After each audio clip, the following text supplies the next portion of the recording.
We are a solid carbide tools, cutting tools manufacturer out of KYOCERA, Ohio. Previously, I worked as a recruiter, so a lot of the information and my expertise that I'll be bringing to you today actually comes from my time as a recruiter, although I am now a training specialist specifically.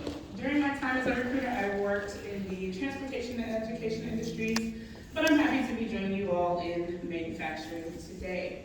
Today we're going to talk about a few things. So how many of you have noticed, by a show of hands, that there has been a bit of a change with your workforce, or acquiring your workforce? Lots and lots of hands, so I'm glad we're all on the same page to get started. We're going to talk about those changes that are taking place in the workforce. We'll also go over what those changes mean for you all as employers. We'll talk about how a company can navigate these changes and how a company can take steps to make permanent changes for the next generation of their workforce. And I want to talk about that word generation. I can mean generation to mean a group of people of a certain age group. That's not necessarily what I'm going to talk about today. I'm going to talk about generation as in the conglomerate of all the people at a certain amount of time. So your 2022 generation of the workforce is everyone that works for you now. No information happens in a vacuum, so it's important to understand the landscape of the information you're receiving. So I always like to give a few disclaimers. This will focus on workforce-based solutions. As just about everyone in the room raised their hand and said that they were having issues or noticing some changes in the workforce, of course there are other solutions to that. You can do automation, you can do outsourcing. What I'm going to focus on today is solely workforce-based solution influencing your own workforce. This is US-centric. I know this is an international conference. So I want it to be understood that a lot of the information being pulled here is going to be based out of the US. Of course, some of these things that we talk about today can apply to your global company, your international or foreign relations, but understand the information is primarily US-centric. These are generalizations within the workforce. We're going to do a critical deep dive into the mindset of this new generation of employee. So it's important to understand that these, of course, are generalizations. I would love to give you a rule of thumb to say this is what you can expect with no room for error, but that's not going to be necessarily true. This will mostly focus on the entire job market. So I understand that even though we have a series of manufacturing or manufacturing adjacent companies, more than likely you have some other group within your organization like human resources, marketing, or accounting. So we want to look at the entire job market as we're going to need different pieces of the entire job market, not just in manufacturing. And when we are concentrated on specifically manufacturing, I'll talk about that too. These are suggestions, they're not a rule book. I would love to be able to give you an A through Z step-by-step list of what you need to do to fix all of these issues or any issues that you may be seeing. It's not necessarily going to look like that. So please understand that any information we go over today, you'll have to tailor it for your organization to truly understand how the solutions will best fit you. So the evolution of workforce development, that title was chosen very meticulously. Mainly the two pieces of most import being evolution and workforce. So we're going to talk about evolution and the characteristics of those changes, as well as your workforce and how we can include all three groups and all three parts of the workforce. Let's start with evolution. So evolution can be separated into three components based on the characteristic of the changes that are taking place. And it's important that as you look at a plan to move forward or to begin navigating this current job force environment, that you understand all three of these components. So one of those is going to be gradual change. It would be so easy to say, well, in the past 2 years, the past 3 years, we started noticing these issues because of the pandemic or the Great Resignation. More than likely, what you're seeing is going to be something that's been in effect for a while or has been getting to this point for a while. As well as you move forward, understand that as you start to make changes, you won't see immediate results. You'll see a gradual shift in the way that your workforce is responding to the changes that you make. Moving forward, there's also compounding change. Again, it'd be so easy to blame the pandemic for everything that we're seeing right now. However, more than likely it's going to be a conglomerate of factors. For a lot of companies, we've noticed that the pandemic was simply a catalyst for a lot of underlying issues that just haven't made it to the forefront quite yet, as they have now. So understand that with compounding change, you will need to make regular adjustments and maintenance, because even as you move forward, every time you make a decision for your company, you You have created a completely different landscape for which you are now moving forward and creating solutions for. So understand that each thing you do will have a ripple effect. Continuous change. So continuous, evolution being continuous is an important thing to remember. Again, it'd be nice to make a plan and say these are the steps A through Z of what you need to do. But more than likely, by the time you get to Z, you're working with a totally different landscape and you're gonna have to continue making changes. So it's good to understand that with continuous change, there's not really going to be an end point. There's going to be a current status at any given point, not necessarily a point where you can say that you are done adjusting to changes in the workforce. Speaking of workforce, the workforce needs to be understood in all three of its components. Forgetting any one component of your company's workforce can set you at a detriment as you try to move forward. So the different components of your workforce can be defined or can be separated by their definition, how and where you find those people, as well as how to learn about them. So let's start with that first group. These are your current employees. So your current employees are the people who work for you right now. They are already there, so it's pretty easy to find them. And in terms of how to learn about them, you learn about them through things like employee surveys. Anything that you do that is considered a retention effort. How many of you can say that your company has retention efforts? Excellent, excellent. Anything that you do to try to hold on to your current employees is considered what you are doing to reach your current employees. Pretty easy to understand. This next portion, the second group is going to be your current potential employees. So these are the people that are currently eligible to work for you, but they do not. You typically reach out to this group with recruitment efforts, with community involvement. So if you partner with any sort of job placement program, for example, that is where you are finding your current potential employees.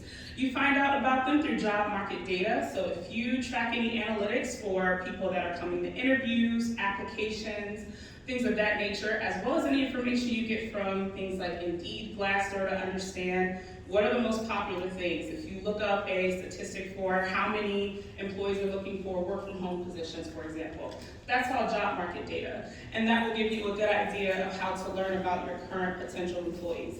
Typically, if a company is struggling to hire, this tends to be the group that you focus on the most. The current employees are the group that you focus on the most when you have morale issues. So if you find that a lot of your employees are leaving or you're getting more complaints, you will focus on that group. This third group is by far the most forgotten about group when people are considering what to do to enhance their workforce. And those are your future employees. So your future employees are the people that are currently preparing or training for work. So that group is often forgotten about because they're sort of ambiguous. You have no clue who is going to be in your company in the future. However, if you wait till we reach out to future employees when they become current potential employees, you could already be too late. So the future employees, they're going to be in schools and learning institutions. They're the people that are currently preparing for the job market. In the county that my company operates in, they actually conducted a study, and a lot of employers are starting as early as 6th grade, reaching out to different students, different learning institutions to understand what these future employees are looking for. You learn about them through conducting internships. How many of you have an internship program? Excellent, good to see. And through school partnerships. So anything that you do get involved in your learning communities around you are going to reach out to your future employees. So again, very important to understand that all three of these groups need to be considered as you are moving through this new landscape. So let's talk about what is happening. Lots of things are happening. So I want to do a quick exercise with everyone. If everyone could do me a favor and put all 10 fingers up. And go ahead and put a finger down for each of these if they apply to your company. So if your company noticed an increase in difficulty filling positions, put a finger down.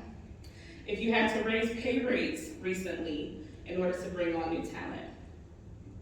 If you had to hire an additional person to even manage your recruitment and onboarding process. If you saw a smaller candidate pool overall. If you had an increase in no-shows to interviews, which are always fun. If you have been losing candidates to other employers during the recruitment process. If you've been losing candidates to other employers after they have accepted the job. If you've added to or changed your benefits package in order to attract more talent. If you have relaxed any of your qualifications in order to bring on more talent. So you've allowed people to not necessarily have a bachelor's degree or master's degree when previously you did. If you have implemented a sign-on bonus or anything drastic like that a lot of companies did. Or if you made attempts to shorten your recruitment process or onboarding process to get candidates in faster. Anyone still have at least 5 fingers up? All right, so we're seeing a lot of people that definitely did a lot of the things other employers were doing to adjust to what is happening. So what exactly are we seeing? We're seeing a greater demand for benefits. We're seeing that a lot of employees are no longer happy with just your medical, dental, vision, 401k, PTO. There's a greater demand for, if you were previously employed that didn't provide that, you had to. And if you did, you had to amp it up in some way or add to that package. So a lot of employees are now looking for benefits where maybe before they would have taken a job without it. There's a greater demand for personal development. So typically in the past, if you said PD, we might have meant professional development. But what employees are looking for now is they want you to invest in them as people. They don't want to just be seen as just employees anymore. So what this looks like is in places where you may have done just hard skills training, you're going to be doing soft skills training and ensuring that they're able to develop. A shift in bargaining power. So understand that in the job-seeking relationship as the employer, typically, there wasn't as much work on the employer as there was on the employee. The employee had to bring their qualifications and years of experience and things that they knew. A lot of that process of getting someone hired fell onto the responsibility of the job seeker to be qualified. That's no longer the case. So now the bargaining power in the employee, they're able to come in and say that these are the things that they want in their workplace. A focus on work-life balance. So this one in particular is often attributed to just the younger generation, and by younger do mean age, in terms of millennials and Gen Z as a new emerging thing. That's not necessarily true. What we're actually seeing is that even people that have been in the workforce for some time, specifically in manufacturing, where manufacturing is notorious for people putting in long hours, we're seeing that people are now changing their focus on that. I had an associate tell me that, I was used to working 60 to 70 hours a week when I first started with this company. I'm 30 years in, and I realized the other day I didn't know my oldest son's favorite color.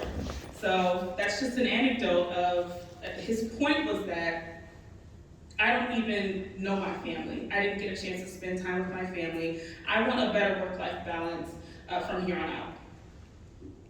An increase in information availability. It's important to understand that as information is more available to job seekers and to the people within your workforce, that could come to a detriment to you as a company if you are not making efforts to make sure that you are standing out as their employer. For example, previously, if my employer was the highest paying manufacturing company in a, let's say, 20 to 50 mile radius, then they were the highest paying. But now your competitors are broader than that. I can go online and see what other companies are doing in a different country or a state over. I can go online and see what are people that have my same years of experience in my area that do the exact same job that I do, how much are they making, and why am I not making that amount?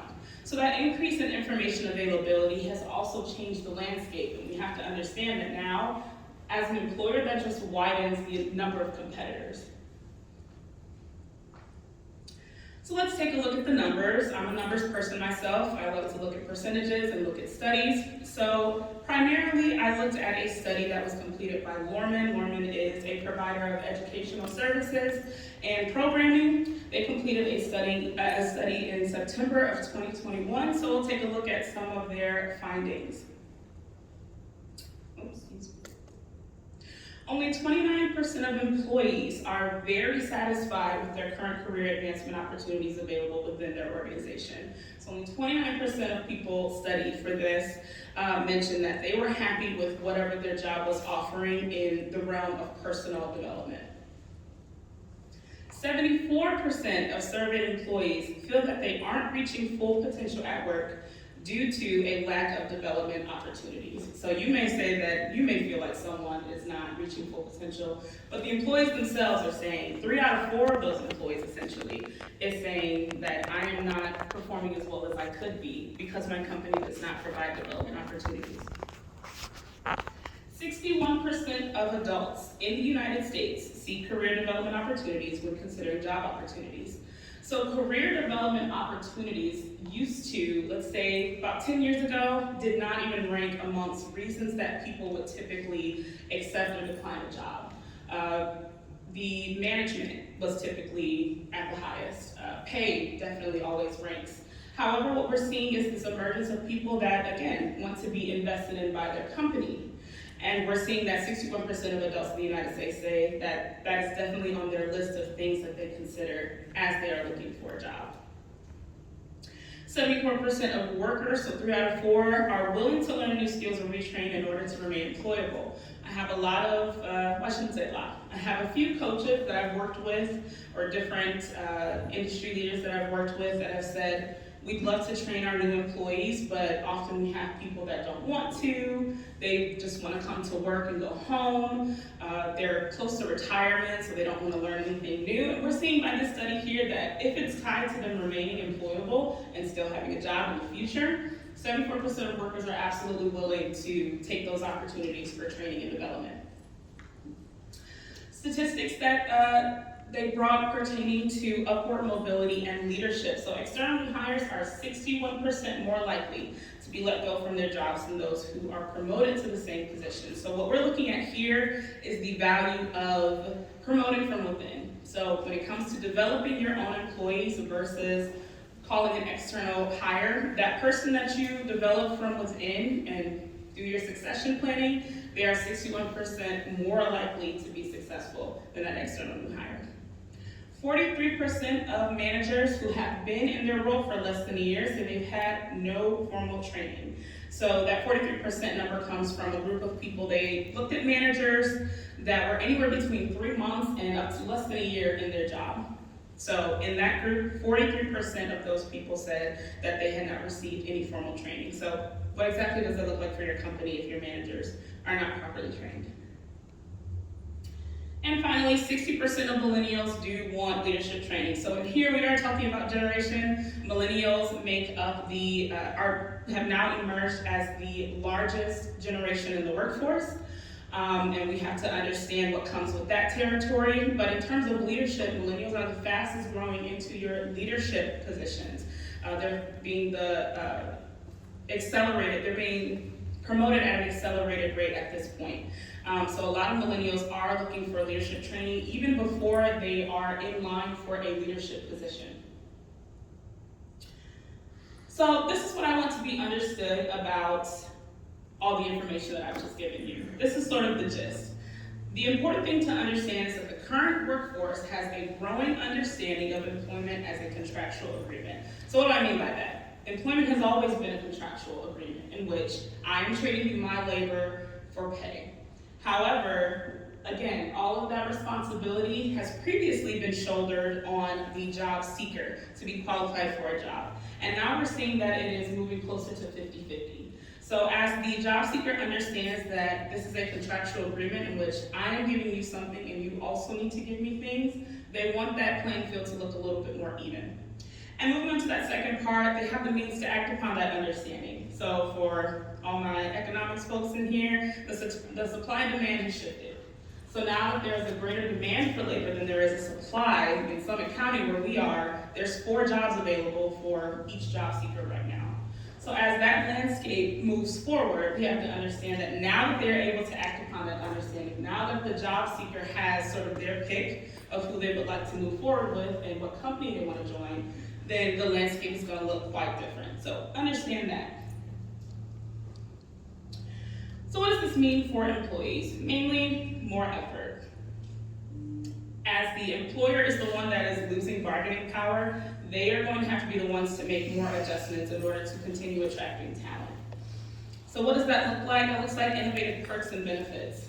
Everyone kind of looks pretty similar when we did the 10 fingers exercise and saying the things that they had tried in order to move forward and to attract talent. So now we have to get into things that are more innovative. What are things that your company is doing that no other company is doing? Think about this in terms of an interview question you might give one of your interviewees. Why should we pick you for this job? Now, the employee gets to say that same thing. Why specifically should I pick your company out of all of the companies right now that have open positions that I'm qualified for?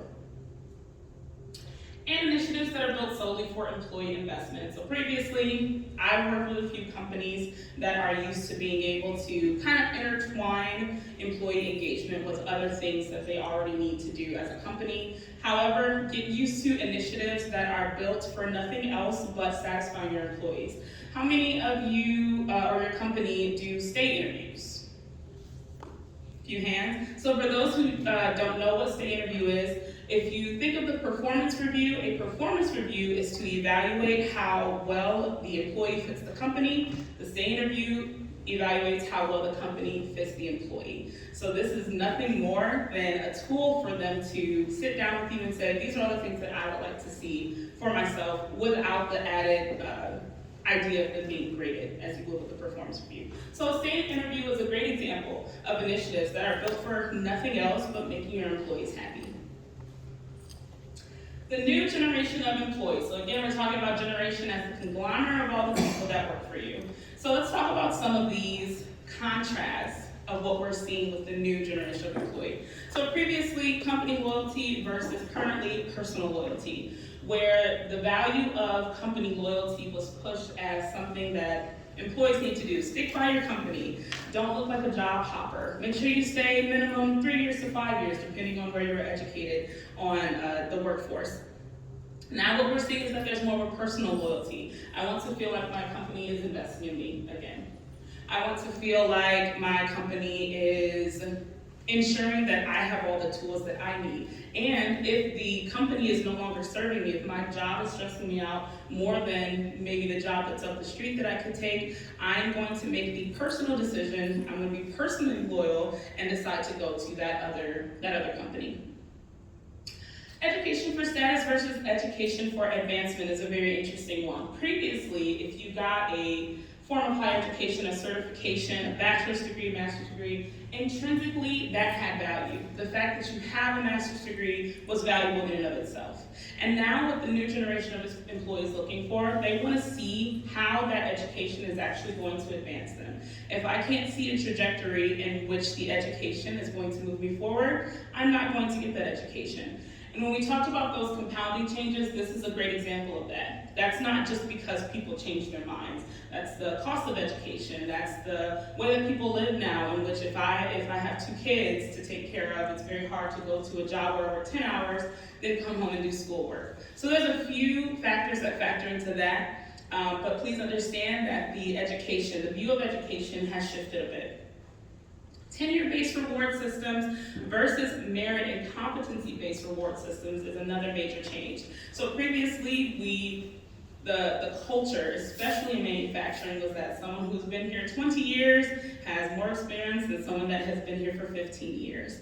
And now there are the new generation of employees looking for a different landscape in which it's merit-based and more competency-based. So the main reason for that is because I can influence a merit and competency-based system. I cannot influence a tenure-based system. If I start on this date, I will be at 5 years at this date, I will be at 10 years at this date, and there's nothing I can do to adjust that. If I'm in a merit-based system, I can work harder, I can go get trained, I can go find the resources to elevate myself. So there is more of a favor for companies that have a merit-based system, where they feel like the people who are elevated in the company are the people that are most qualified to do so. Talking about those primary values, so this is another manufacturing one, where primary values for manufacturing, or why someone would go into the manufacturing field, would be stability and higher pay. So manufacturing was stable. You could almost guarantee that you were going to get 60 to 70 hours a week if that's what you were looking for, and typically you were going to be get higher pay, or you would take the employer that has higher pay. Now those primary values of what people are looking for in the workplace look more like purpose, growth, and development. So I am more willing to go with a startup LLC that is maybe 3 years in the making, which is highly risky and less stable if I feel like the purpose is aligned with what I'm looking for as a job seeker. And a preference for leadership versus a preference for mentorship. So this one here is specific in that the main difference is going to be that individuality piece. If you previously had good leaders at your company, then you had good management overall. However, now what people are looking for is mentorship. Mentorship is someone or a group of people personally investing in me and being interested in my growth, which looks just a little bit different from leadership. So leadership and mentorship are very close, but again, you're just adding that individuality. Let's talk about the Y generation. So WHY is what I mean by the Y generation. We're seeing things like, why am I required to? Why am I required to show up at 8 o'clock every day? Why am I required to work a 10-hour shift when the manufacturing plant up the road runs just fine on 8-hour shifts? Why do we implement? Why do we implement a policy that says that I have to wear steel-toed boots and purchase them myself? Why do we implement that? Why am I not allowed to? Why am I not allowed to work from home? Is a big question that emerged. If I do all of my work on a computer every day, why can't I work from home? Why can't the company provide? My friend told me that the company, their company, when they started, they're providing them with brand new shoes and work pants. So why can't the company provide that for us? So we're seeing a lot of these why questions, and it's important for you as a company to know the why. There's a gentleman at my company who I report to, and he typically has to approve if I want to make any sort of expenditure, or if there's an idea that I want to run by him, I'll typically go to him and let him know of my idea, and he has to approve or deny. And I noticed that there's a 5-word phrase that he tends to use quite consistently that I find to be very helpful to me. I don't see why not. I don't see why not. And what that tells me about him is that he is thinking with the why. Why can't we do that? So typically if he does not see a why not for how to complete something, he will stay in the mindset of I don't see why not. If he does see why not, he says this is why not, and that will also give me a list of things that I need to hurdle over in order to get to my goal. So I highly encourage you to adopt an I don't see why not mindset. I want to delve a little bit more into that why question. So the importance of knowing the why for your company, for the things that your company does. Policies, procedures, overall rules, company culture. The first thing is that employees are asking. So I can say about 3 weeks ago, I had an employee who was telling me that their coach had asked them to cross-train on this other machine, and he said I asked him why. He had no clue why that would be efficient.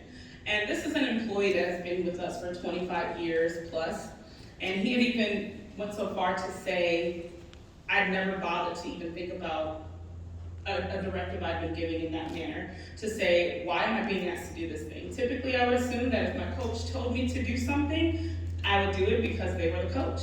And now I'm finding myself asking, why is that necessary? So employees are definitely asking that question. With no answers from the employee, employees will make up their own why. So every place has a rumor mill. Going back to that employee who was asked to cross-train, he had his own why not. He had his own why not for his question. He said, it doesn't make any sense. We have multiple people that are more skilled than that. They're younger than me. I'm going to be retiring soon. He had an entire list of why not for his own question. So with no answers, there will be answers to the why, but you have no control over them. So in this sense, you want to make sure you are controlling essentially the rumor mill. It'd be so nice if your employees started a rumor that you were the best employer in the United States. That's typically not what the rumor mill is going to look like. It's going to look like any manner of things. A lot of times when I speak to employees as human resources, usually concludes it's because they hate us. Probably not true for you and your employees. However, understand that there will be an answer, and you want to make sure that you are controlling that. Your answers to the why must be acceptable to your workforce. More specifically, must be acceptable to the workforce that you want to attract. So if you have a rule that says, I want all of our machinists to wear suit and ties to work every day during their 10-hour shift, where they're reaching into an oily machine and getting coolant all over themselves. And they say, well, why should we do that? And my answer is, well, because it looks more professional. That's That's absolutely true. However, is that conducive to your average machinist? Is that something that they're looking for in their workplace? So that why absolutely has to focus on creating an environment that the people that you want to see.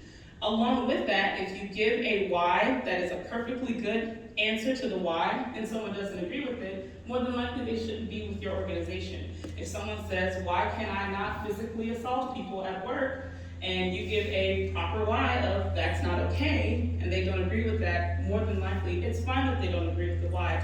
You don't want them in your company anyway. This piece here, knowing the why helps a company spot toxic traditionalism. So, how many of you have heard our favorite phrase, we've always done it this way? And a sister to that, how many of you have heard or it's been passed around your organization of, we do this because it's the way everyone else around us does it? Another popular one. So that's what I mean by toxic traditionalism. These things that you've done, they've been in place, they were probably in place when you got to your company and you don't know what the origins are, and no one has bothered to take a critical look at that and say, well, why do we do that? And you'll find that some of the things that you go through and say, why do we do that specific thing, could just be because you've always done it that way. Sometimes people think that there's a compliance-based issue with it, where, oh, it's a safety issue or something of that nature. But again, as you go through that conversation and get the correct information, you may find that there's no reason you do that thing. My company recently did this exact thing where it took one person to ask, why do our employees have to wait 90 days to start receiving their medical benefits? And again, it was all these rules saying like, oh, maybe the US government told us to, and maybe it was a local law or something. And as we went through, we found that there was absolutely no reason. And so we changed it. All of that was approximately a 2-month process between someone simply asking a why question and us making a change that would satisfy our employees and make us more attractive to new employees. So again, you want to spot that toxic traditionalism. So what can companies do as we attempt to move forward? So the top two are always going to be upskilling and reskilling. Understanding that your employees want to be more skilled, and having you as an employer provide that for them is only going to be helpful to you. Benefits, exploring the limits of what you can offer your employees. So that's going to be that why exercise. Sit down with your senior leadership team, or whatever team you see is fit, and go over why do we do this specific thing, or why can't we do these other things. Maybe you pull ideas from other employers and you see the things that they're doing, and you say, why can't we do that here? I'll never forget when I first saw the phrase unlimited PTO.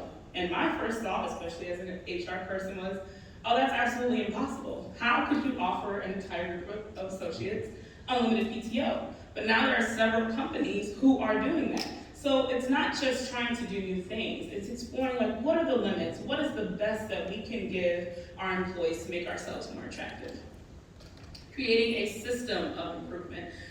Notice here it does not say create a plan of improvement, create a system of improvement. You want to ingrain something in your company that you can utilize again and again to continue improving.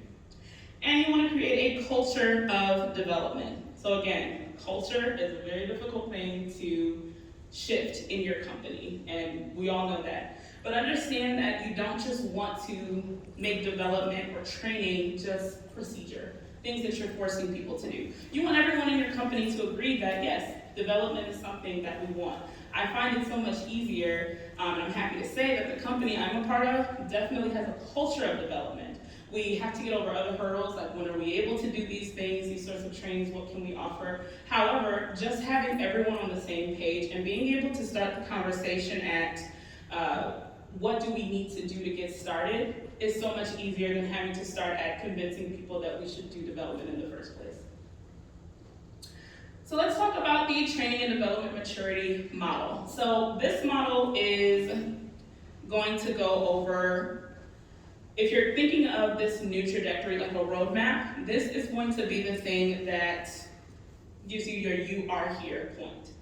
So these different stages are going to describe exactly where your company falls on the maturity model so that you can better understand, oh, that looks like my slides are running away from me. Better understand what it is that your company needs to do. So the first is going to be compliance-based. So if your company is at the compliance-based phase, is at the compliance-based phase, you only do training that is required by governing entities. This is basically the training that you do to ensure that your company is not going to get shut down. Excuse me. So how many of you can say that your company does compliance-based training? I sincerely hope every hand goes up in the room.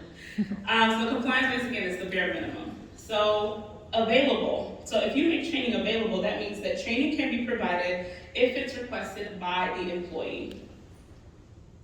So for the available phase, understand that at this point, the employee is still the one that is implementing the training. They're the ones that are going to you and saying, this is something that I want from my employer and would like to become more skilled on.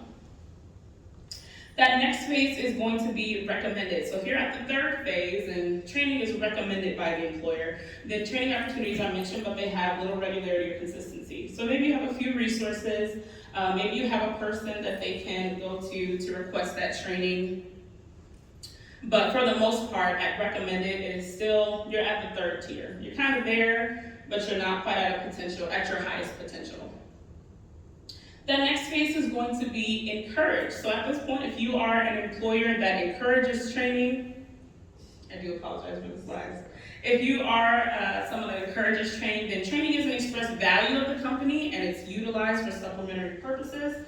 But for the most part, you can't say that everyone in your company is fully invested in this. So I'd encourage you, you're pretty close to the top, in which we express this as something that we want to do and we want everyone to do, but it's not necessarily fully ingrained in your company culture.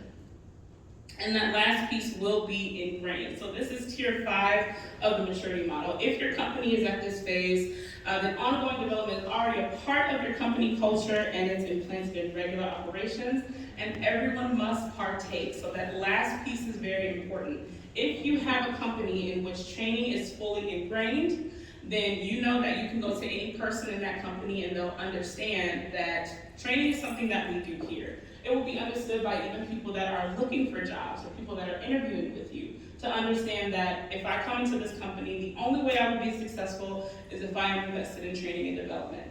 So that training and development maturity model is just giving you a chance to understand exactly where your company is starting and an idea of how you can begin to move through the phases to get to the highest level of training and development. So let's talk about some things that as employers you're just going to have to accept as we move through this new landscape. So this is what I call my hard pills to swallow list. Upskilling is absolutely a gamble. So as you start to train your employees and make them more skilled, of course they're going to become more attractive to other employers or your competitors. So absolutely, it's a gamble. Something that the CEO of my company likes to say, if someone asks, well, what happens if I train them and they leave? He likes to say, well, what happens if you don't train them and they stay? So again, as you're taking a gamble with upskilling and that they might become more skilled and will leave your company, it's also a gamble to not train them and have them in your company. What does a company look like if no one there has done any formal training? Resources and tools are a requirement. This process, this new trajectory, you will not be able to move through it without putting forward any resources. Time and money being the main two. So please understand that there will have to be specific focus, a specific, if you need to make it a budget line item, that's another option. But understand that this won't be done for cheap. Anything with training and development, again, we're talking about an evolution here, which most people, when you hear the word evolution, will think, this will be slow. So accept now, especially if you are in a high level in your organization, if you're a few years out from retirement, that you may not see all of the specific results of all of the efforts that you're putting in now. You won't see all of those immediately. And connected to those, understand that these efforts will be investments and not purchases. When you purchase something, you hand over your money and you receive something in return immediately. That is not what this is going to look like. As you begin investing in your workforce, understand that, again, they're just that, they're investments. So instead of looking at them like expenses or a waste perhaps, understand that they are investments. Most people will understand that investments are something that companies need to do. Interviews are no longer one-sided. You are also being interviewed. So again, all the questions that you're going to ask your candidate, picture them asking all of those same questions of you. Why are you qualified to be my employer? Is a question that you want to consider as you're moving forward. The interviews are now two-sided. You are advertising yourself as a company to your job seekers just as much as they are advertising themselves to you. Let's talk about development optimization. So we want to make sure we have all of the tools to begin moving forward in this new landscape. So that first piece is going to be forming a task force. And what I mean by that is that you cannot just have one person that is championing this. You also need to have a specific set of people helping this to move forward. We'll go deeper into that forming a task force piece in a bit, but understand that that will be your first step. You need the right people or the right types of people in the room.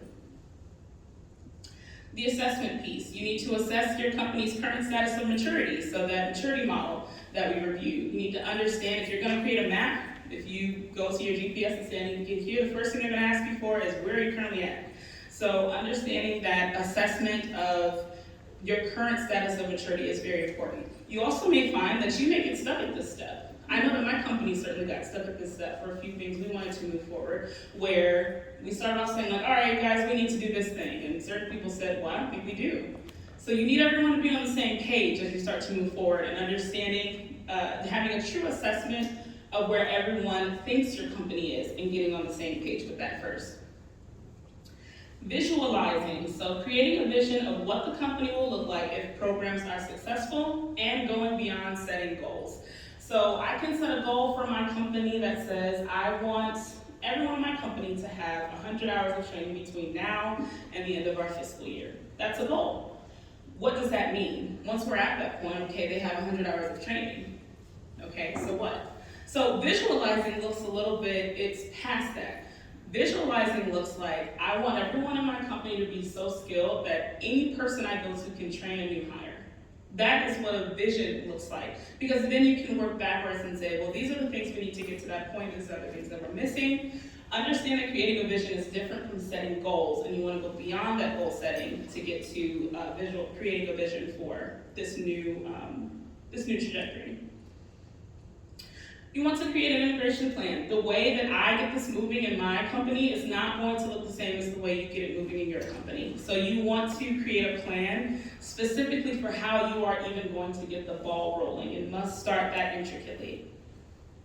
That moves right into implementation, so there has to be a rollout period. It would be so nice if you could go in on Monday and say, we're going to jump from step 2 to step 5, and we're going to immediately start requiring everyone to start training and doing modules and going out of town to receive training.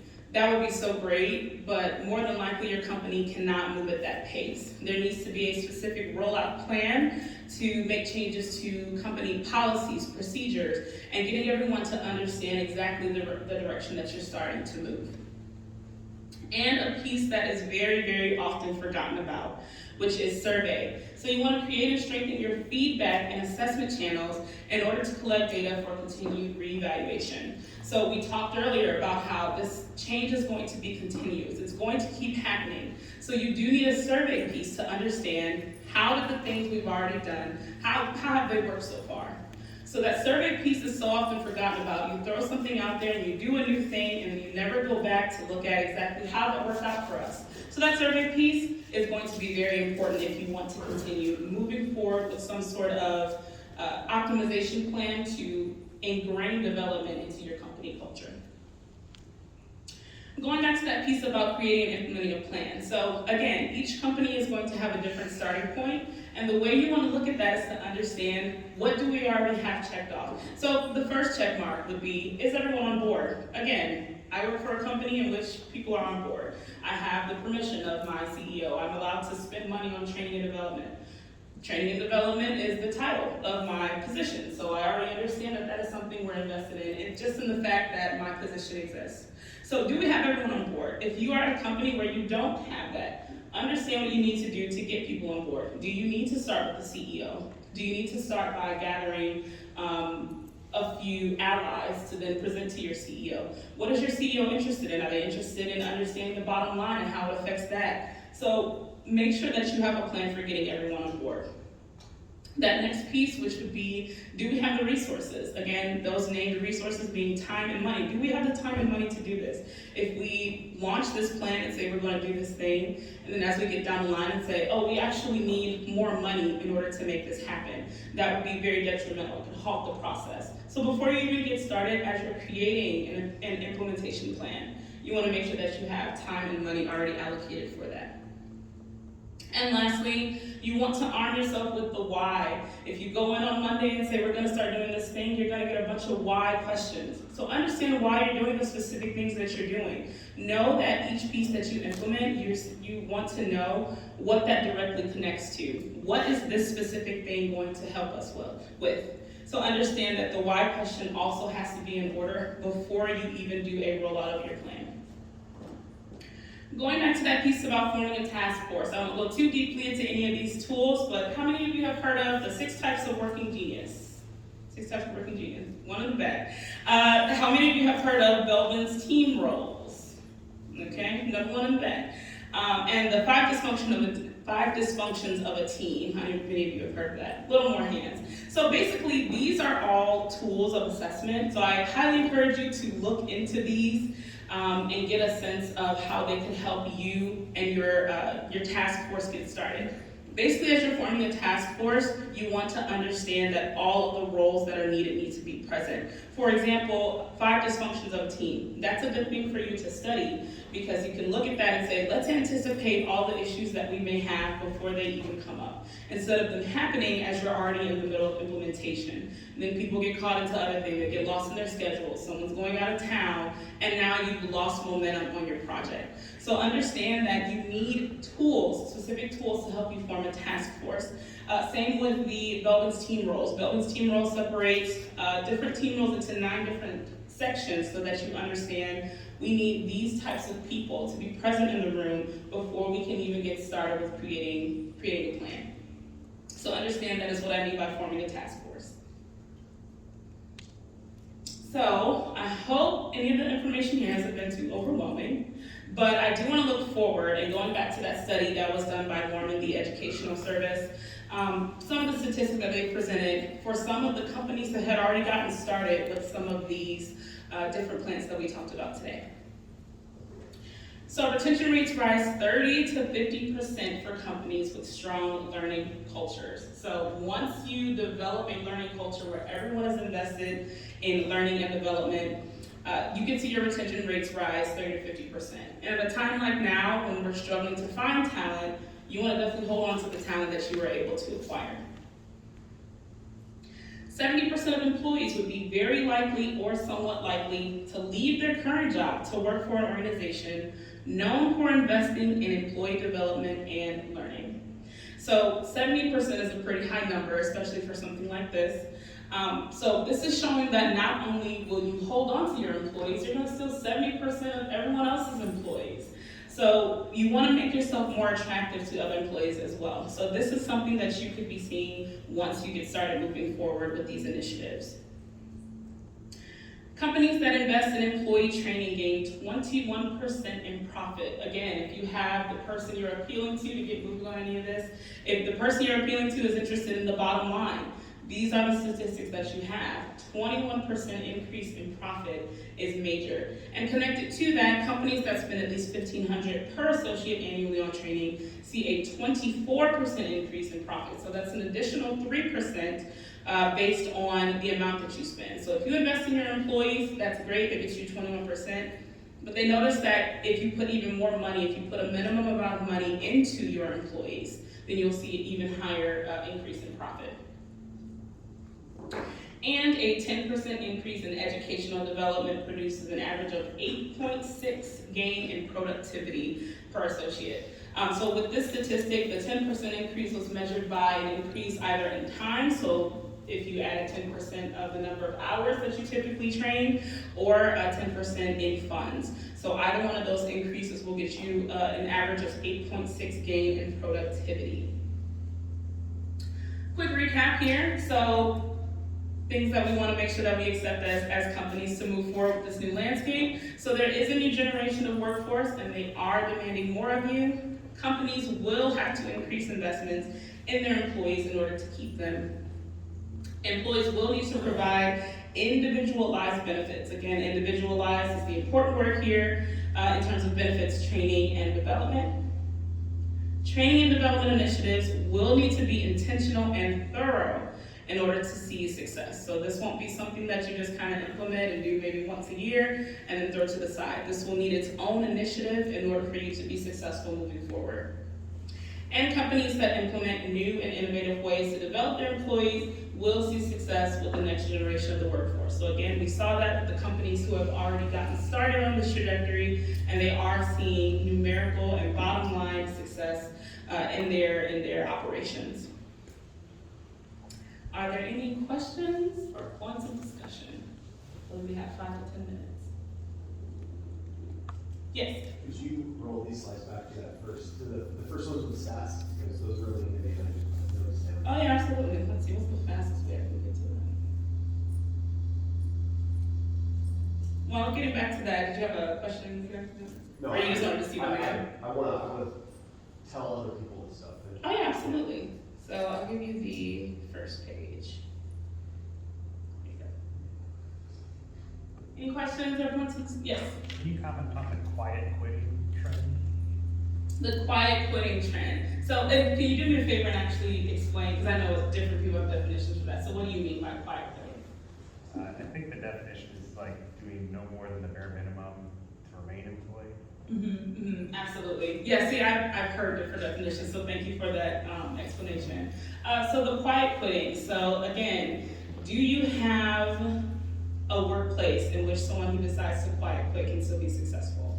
So let's go back to that maturity model and that 5th stage, which was ingrained. So if you have training ingrained in your company culture, is someone like that able to be successful in your company? So I guess I kind of just passed your question back to you. But definitely, we're seeing it. It's definitely a trend.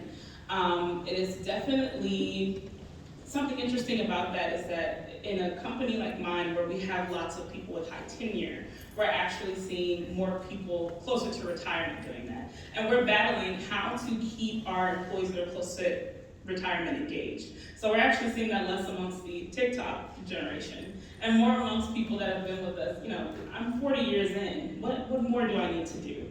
It's sort of a thing of those years should speak for me. Why do I have to continue to prove myself? So it's definitely a trend. But again, the way you combat that is by having a company that doesn't allow that. Those types of people shouldn't be successful in your organization. Any other questions? Sorry. Oh, right here.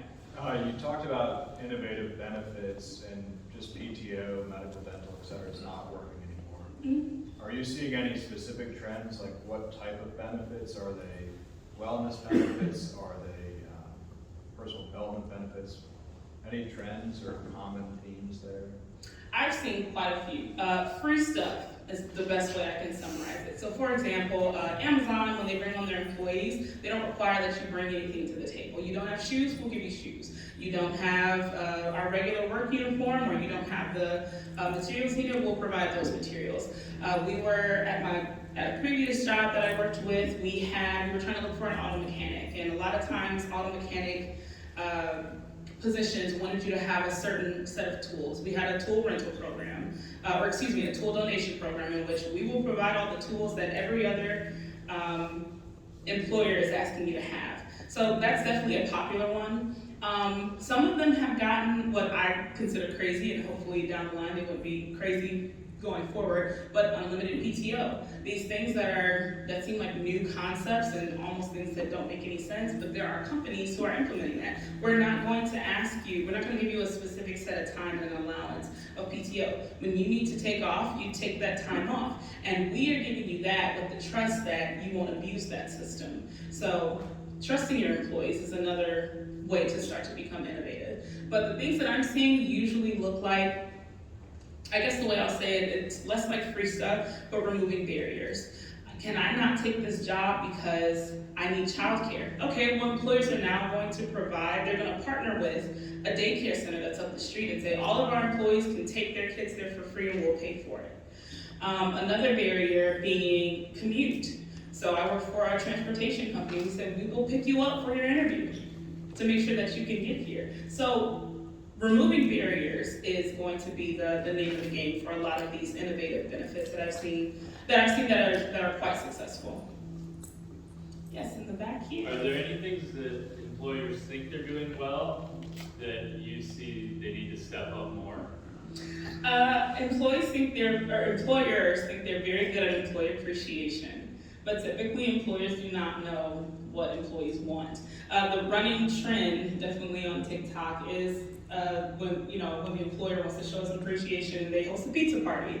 People like free food, sure, but delve into maybe even just asking your employees, what would you like from us for free? Or what would you like for us to give you to make you feel appreciated? I mean, lunch is great, but if I have put in a 60-hour work week and I get rewarded with a pizza party, somehow the work is not matching the reward.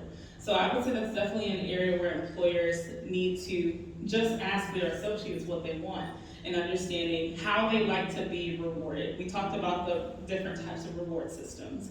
Employees want to see a certain type of reward, and anything less than that will just be you wasting your money. Any other questions? Yes. Are these statistics manufacturing industry specific, or are they non-industry specific? No, the only specified portion of it is that it was conducted throughout the United States.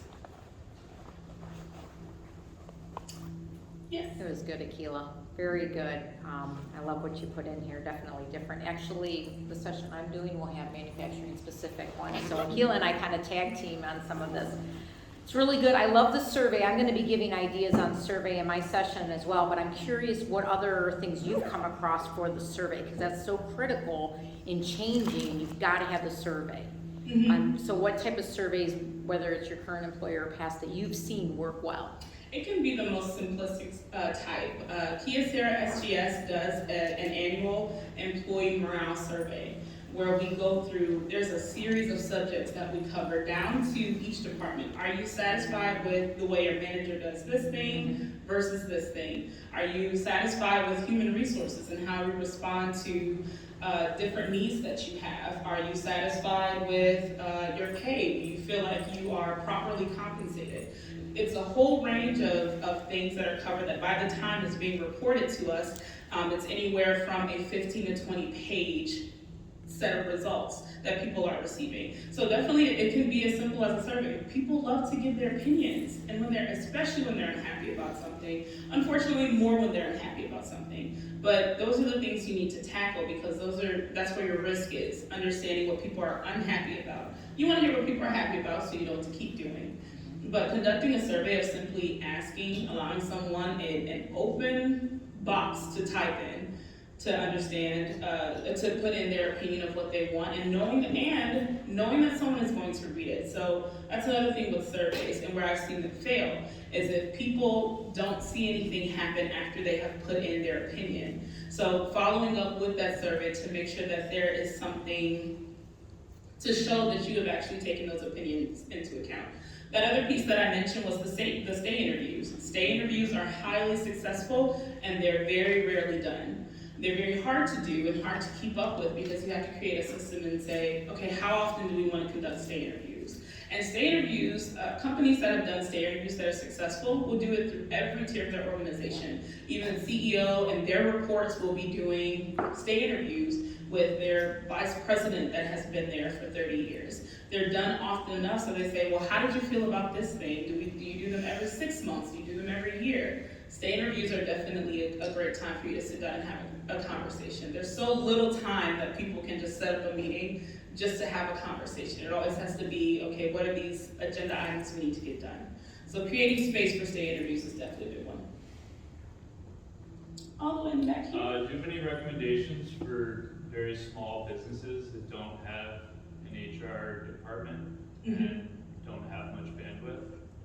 So I would say, again, you want to go back to forming that task force. Understand where the spaces are in your team. So if you have a small team, and I've worked with smaller teams, as little as a 50-person company, find out where those spaces are, and then find resources that work for you that you're able to implement with your company. And I know that's hard because, again, that's going to take time and resources. But it's sort of going to be, a piece of that is accepting that we need to create a plan to acquire those resources. Instead of just saying, we don't have the space to do that, we don't have the bandwidth, we don't have time to do that. So then that's where your plan starts. Your plan starts at how we can create resources in order to get this thing done.